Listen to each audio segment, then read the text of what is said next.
Hi,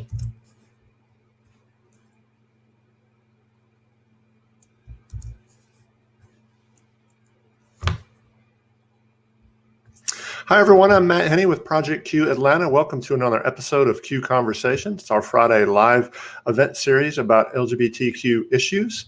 Today, we've got a special guest, Jon Ossoff, the Democratic nominee for the U.S. Senate in Georgia. Hi, Jon. Hey, Matt. Great to see you. Thank you so much for having me. And hello to everybody out there. I hope you're in good health. Much love, everyone. And welcome to everybody else that's joining us. Thanks for being here today. Also joining us is Project Q's Mike Fleming, who is moderating the online chat, which is to the right of your screen. Drop your comments in there during the event. And if you have any questions for Jon, please put those in the Ask a Question feature at the bottom of your screen, and we'll answer those during the event today. And with that, we'll just jump right in. Jon, in your 2017 campaign for the House, and again this year in your Senate campaign, you've embraced LGBT equality in a way that even just a few years ago wasn't done by a Democrat in a statewide race. Where does your commitment to LGBTQ Georgians come from? From a deeply rooted belief in the equality of all people and commitment to expanding human rights and to ensuring that everyone in our society and indeed around the world is treated with the compassion and dignity and respect that they deserve. There's no place for discrimination on the basis of sexual orientation or gender identity. Those should be not merely a matter of principle, but a matter of law. And earlier this summer, the Human Rights Campaign called you a true ally and endorsed you in the Senate race.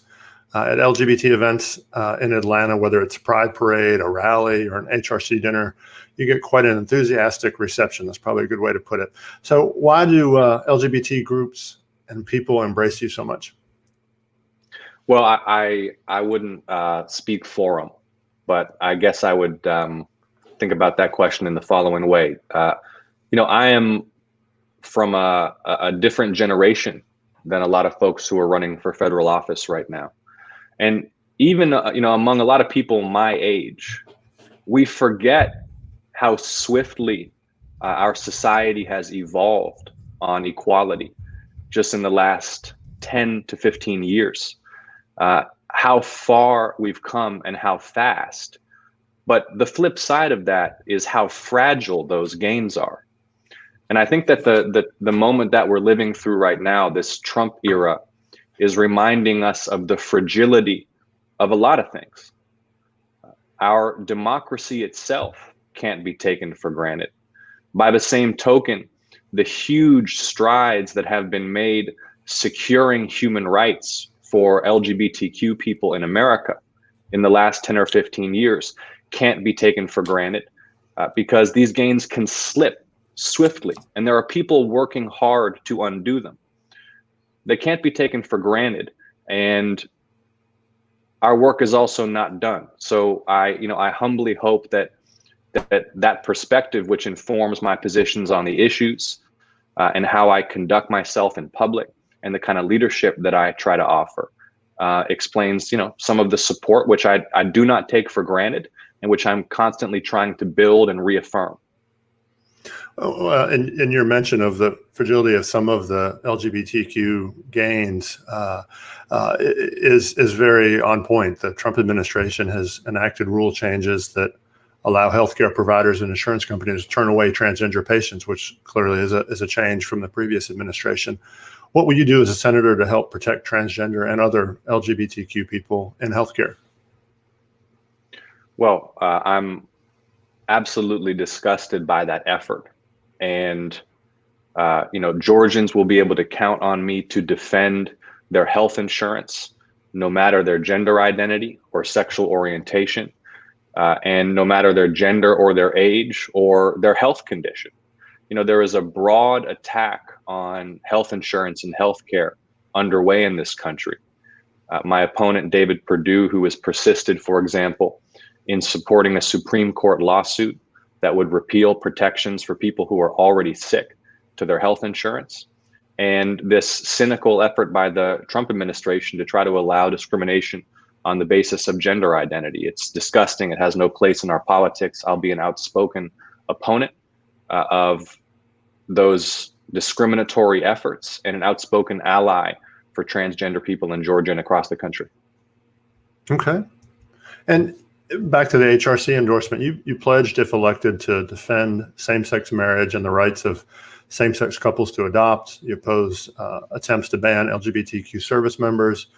You pledged to strengthen anti-bullying programs for LGBT youth and defend transgender rights. That's quite a bit different than the platform of your opponent. Is that right?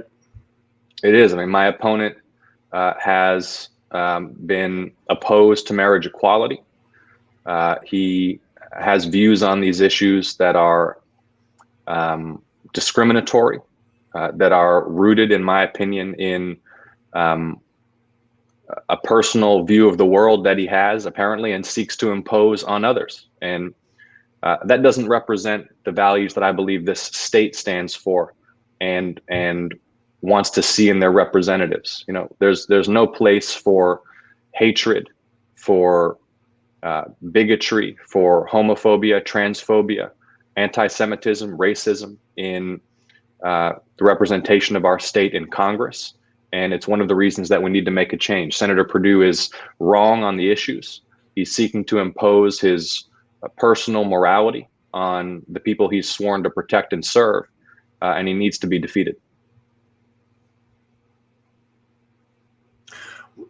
And the Equality Act, which you said you support, you've talked to us about it in previous interviews, and it came up, I think, with the HRC endorsement. And that would provide anti-discrimination protections for LGBTQ people in employment, housing, and public accommodations. It's been passed by the House, but hasn't received a vote in the Senate. Why is this legislation so important? Well, I'll be a strong vote for the Equality Act in the Senate, and it's long past time that it became law. And what it does, as you just outlined, is it adds sexual orientation and gender identity as protected classes under existing civil rights legislation. And that is vital and long overdue. And we need strengthened civil rights laws across the board. The last year, there's been, I think, a raised consciousness of the inadequacy of civil rights laws in the United States. The Department of Justice Civil Rights Division needs more authority to ensure that, whether it's on the basis of race or gender or sexual orientation or gender identity, that there's not discrimination in public life in America. And the Equality Act is an important step in that direction. So Brandon, who's attending the event, asked about the Equality Act, but also asked, how would you go about raising support for the legislation among constituents, especially in folks who might live in rural and non-urban parts of Georgia? Well, first of all, let me say I already believe that there's strong majority support for that legislation in our state. But I try to infuse my leadership with the values that I learned from Congressman Lewis. And my first exposure to public leadership, to politics, to government, was working for Mr. Lewis. And he became a mentor of mine who had a profound impact on my worldview. And what he taught me is that to build the beloved community, we have to expand our compassion. We have to treat the dignity of every individual as sacred. We have to lead in such a way that appeals to our better angels. Right now we're seeing such a cynical style of political leadership from Donald Trump and his enablers in Congress that tries to mobilize political support on the basis of division and fear. And this country needs healing. This country needs leadership that appeals to our hearts and to our ethics and our moral compass, that all of us are in this together, and to waste our precious time and energy with hatred or with efforts to undermine the human rights of our fellow human beings is a tragedy. And I believe that the people of this state want to live in a society that is tolerant and inclusive, that celebrates diversity while also being constantly reminded of our unity and what we have in common. And I hope that by offering leadership informed by and guided by those principles, which I learned above all from John Lewis, that we will continue to expand the commitment to human rights and equality under the law here in Georgia. Okay, we've got another question from Anthony, who asks, what unique opportunities do you see for rural America's LGBTQ farmers, including farmers of color, to enter the realms of urban agricultural support, suburban growing and gardening, and pollinator protection? Yeah, I think there's a really exciting expansion of interest in, that sort of smaller scale agriculture that allows food production in all parts of our state, and greater and more inclusive participation in agriculture in Georgia. And I'll be a partner for those who are interested in expanding those opportunities and seeing how federal policy can support all of Georgia's farmers. Agriculture is a vital aspect of our state's economy, a creator of many jobs and wealth, and more participation and more diverse participation in that opportunity is only positive. Okay. Switching gears a bit to discuss the ongoing racial justice movement, it's sometimes criticized for ignoring the lives of Black transgender women. What can be done at the federal level and in your campaign to make sure that these LGBTQ people feel valued and feel included? Well, I think first of all, leaders and people seeking office and those who hold elected office need to speak publicly about the appalling level of violence that transgender people of color in America face. And as we work to strengthen civil rights laws, awareness of the appalling levels of brutality and discrimination and violence, including violence in incarceration faced by transgender people of color, will help us ensure that strengthened civil rights laws are attentive to and responsive to swiftly and with strength the needs of folks who are facing marginalization and violence, bullying in youth, and who are living in fear when they should be living proudly and in security. And so my awareness of that particular need for more public leadership that's outspoken on the need to protect the most marginalized people in our society, and people who are so systematically subject to violence, that will influence how I work to strengthen civil rights legislation in the United States. And look,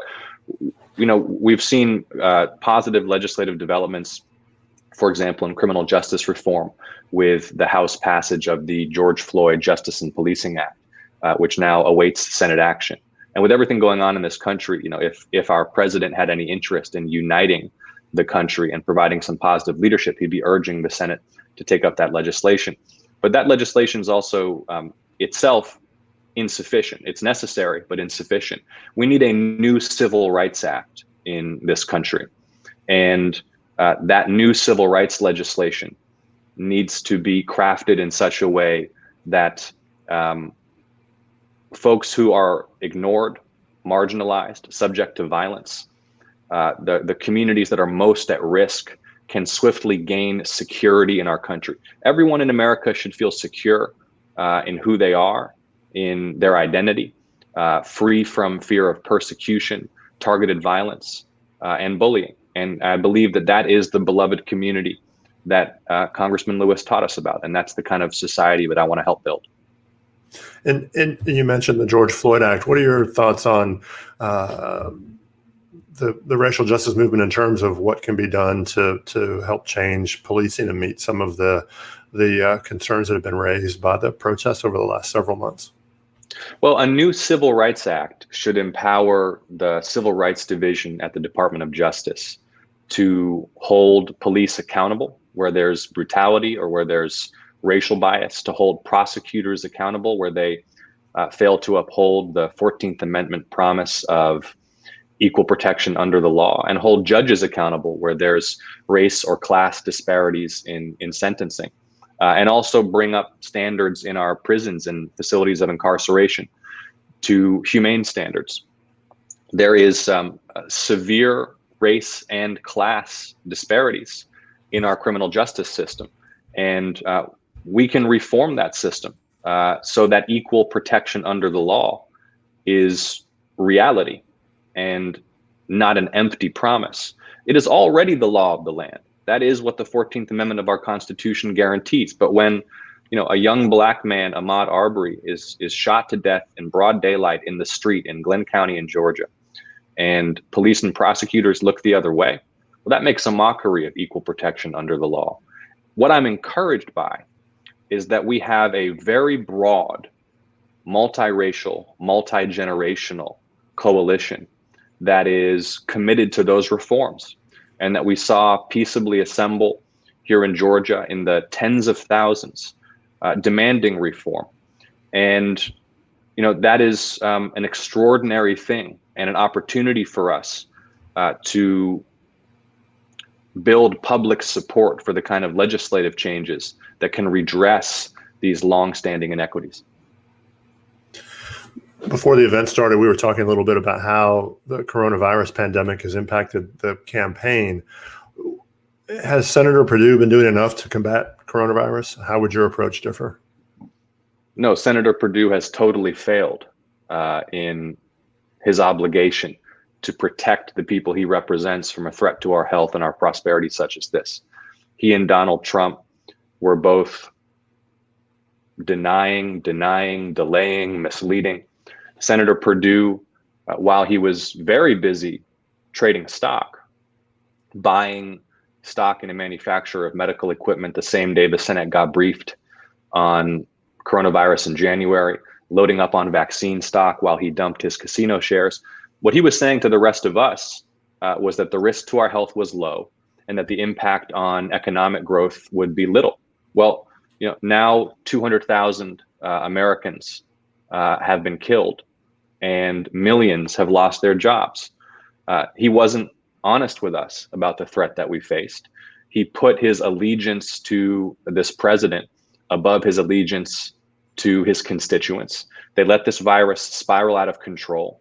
The toll in human life, the burden of disease, the economic disruption and devastation has been astonishing and historic. And even amidst all of that, and this blows my mind, Matt, while he was happy for huge sums of money to flow to the largest corporations and investment banks in America, Senator Perdue decided that the hill where he was going to take a stand was to fight against $1,200 stimulus checks for workers, and then to lead the charge in cutting unemployment insurance in the middle of this pandemic. And that's because Senator Perdue is the kind of politician who really only cares about the interests of his donors. This is a guy who sells meetings. This is true. Senator Perdue sends out an invitation to lobbyists and donors in Washington that says for a $7,500 corporate PAC check, he'll grant 4 meetings per year, a lavish retreat on the private island where he lives, and access to his home. Oh, and an end-of-year phone call for $7,500 corporate PAC money. This is a guy who hasn't held a town hall meeting to answer questions in a public forum from his own constituents in 6 years. But when we have that kind of pay-to-play corruption in our campaign finance system, that's why we get politicians like David Perdue, who are swift to cater to the needs of their donors, who tend to be the most powerful and best connected people and organizations in the country, but apparently couldn't care less when it's ordinary people and Main Street businesses are suffering. I mean, can you believe the Senate has been on vacation for the last month with the extended unemployment insurance expiring, the small business loans expiring, no additional stimulus checks coming, local school districts having to adapt to this crisis without supplementary federal support, state and local governments having tax revenues plummet? He was on vacation. If Wall Street banks' stock valuations were plummeting, he'd be back in Washington overnight because that's who butters his bread. The rest of us, not so much. Well, and so your plan, your effort against coronavirus would include what? Would it be more stimulus checks, more expanded PPP for small businesses? What sort of things would be included in your effort? Well, first of all, the public health response has to be guided by public health expertise. I mean, here in Georgia, we host the CDC, and What we've seen instead is a politicized response.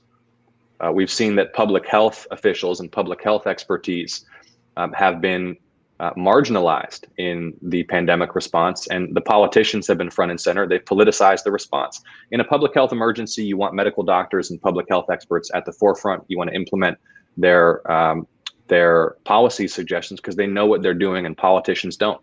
Politicians need to recognize the limitations of their own wisdom and knowledge and defer to the people who actually know what they're talking about. And to get this virus under control, we need a public health response guided by that expertise. And only then will we be able to restore robust economic growth. On the economic side, yes, the response should put the most vulnerable and the most financially precarious folks first. Main Street, mom and pop, small businesses, working families who are, 1 month of unemployment away from eviction or utility shut off or being unable to pay the bills. Why is it that over the last 6 months between Congress and the Fed, literally trillions of dollars have flowed to the most powerful corporate interests in this country who already have deep cash reserves, access to corporate debt markets? And there's been really little discussion of it. But Senator Perdue's up there trying to prevent a single $1,200 check from going to working people. We need to invert those priorities. That's not to say that the solvency and financial security of major enterprises and the banking system aren't important. They are, but ordinary people should come first. And it's the corruption in our political system that has politicians with their priorities all mixed up. When polls show a tight race between you and Senator Perdue, meaning every vote really does make a difference. But in June, we saw voting access issues in several Georgia counties, and there are continuing complaints of voter suppression efforts and problems caused by the coronavirus. Do you have concerns about people being able to vote and get to the polls in November? Well, of course, I have concerns. And, my message for everyone who's tuned in is that this has to be a bottom-up, community-wide movement style effort to generate record turnout. Obviously, we're putting public health first during this pandemic. So what we're not doing is out, knocking on doors and canvassing neighborhoods, but we do have a very robust phone banking, text banking, voter outreach, voter education program. And I need your help, not for my sake. It's not about my political ambition, it's about the future of our country. And when we do face such problems with election integrity and election administration, it's vital that turnout be overwhelming. So, and I say this with no sense of entitlement to people's time or effort, but, for the sake of our country, don't wait to get involved. Now is the time to affirmatively seek out how you can help. And what I'm going to do is drop into the chat here, if this works the way I think it does, the campaign website. Let me know if that went through. It did. And I see it's got me as Jake Best on my staff, but that's me. And sign up to volunteer because we need your help getting out the vote. And look, people are saying election day is in 2 months. That's really not the right way to look at it. The last day of voting is in 2 months. The election's here. If you're voting by mail, it's time to request those mail ballots now, not tomorrow, now. And if you're planning to vote in person, vote early and vote on the front end of the early voting period. October 12th, October 12th, October 12th is the first day of early voting. And I think, Jon, you touched on this a little bit, but are there other ways that LGBT folks can help and get involved in the campaign? Yeah, well, please, if you go to the website, electjon.com, electjon.com, and you click volunteer, we'll take it from there. Once we've got your info and we know you're interested, then we'll equip you to safely and comfortably and within everyone's personal comfort level in terms of how they're communicating with folks, whether it's phone calls, text messages, emails, helping us on the back end, whatever it is you're comfortable doing, we need you involved. And, again, the election is not in 2 months. The election ends in 2 months. The election is now. Now is the time to act. And, the last thing that anyone wants to wonder when this is all said and done and the votes are counted is, what more could I have done? Did I do enough? Let's not be in that position. Let's leave it all on the field and let's win in November to send a message that will echo down through history, that the politics of intolerance and fear and division and scapegoating are not what this country is all about. We're on a dangerous path right now. Corruption, authoritarianism, racism. We can't take our republic for granted. This is an extraordinary election. This is a fork in the road for America. And all of us have an obligation to help steer this country toward the beloved community that John Lewis believed in, and not to where Donald Trump is taking us.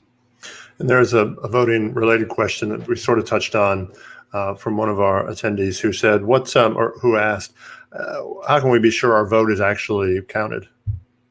Well, look, there's more resources, more legal expertise, more scrutiny going into voter integrity, protection of ballot access in Georgia than ever before. Stacey Abrams has done an extraordinary job setting up Fair Fight.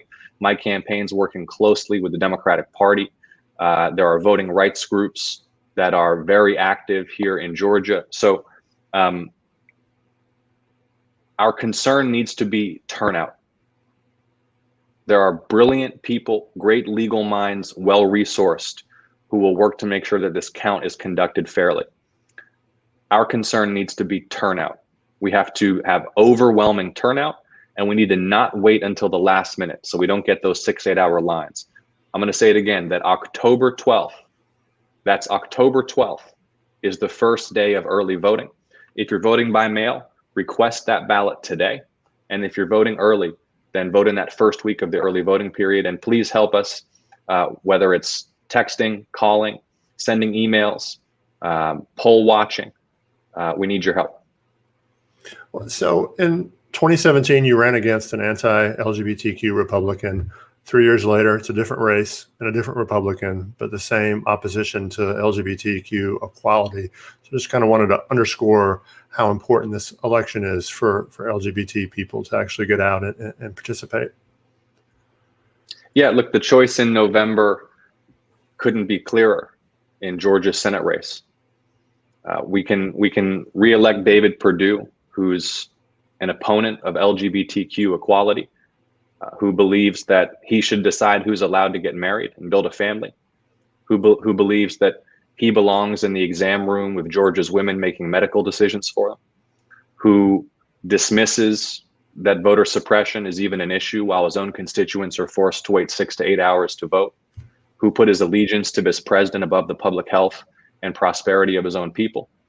Or we can elect a senator who will fight for human rights and equality and marriage equality, who will vote for the Equality Act, who will defend the right to serve in our armed forces for all people in this country, who believes that women's health care should be left to women and will vote to defend Roe v. Wade, who will put ordinary people and working families and small businesses over massive corporate donors, and who will hold to account the president no matter their party.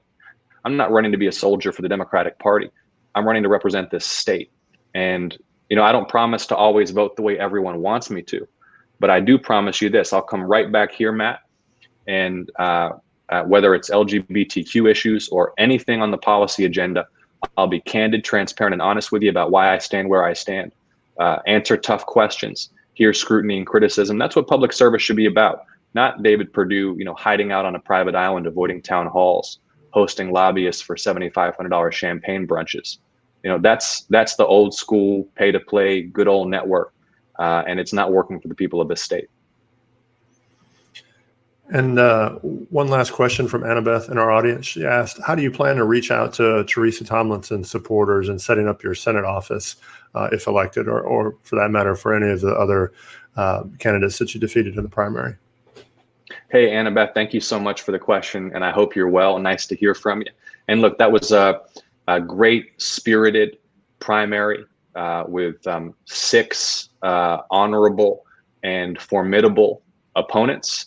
And I welcome, hope to earn, and do not take for granted the supporters of any of my 6 opponents, and humbly ask for you to get involved in this campaign because the stakes are so high. And whether you supported me in the primary or not is immaterial to me. This is about our state and our country's future. I want to hear from you.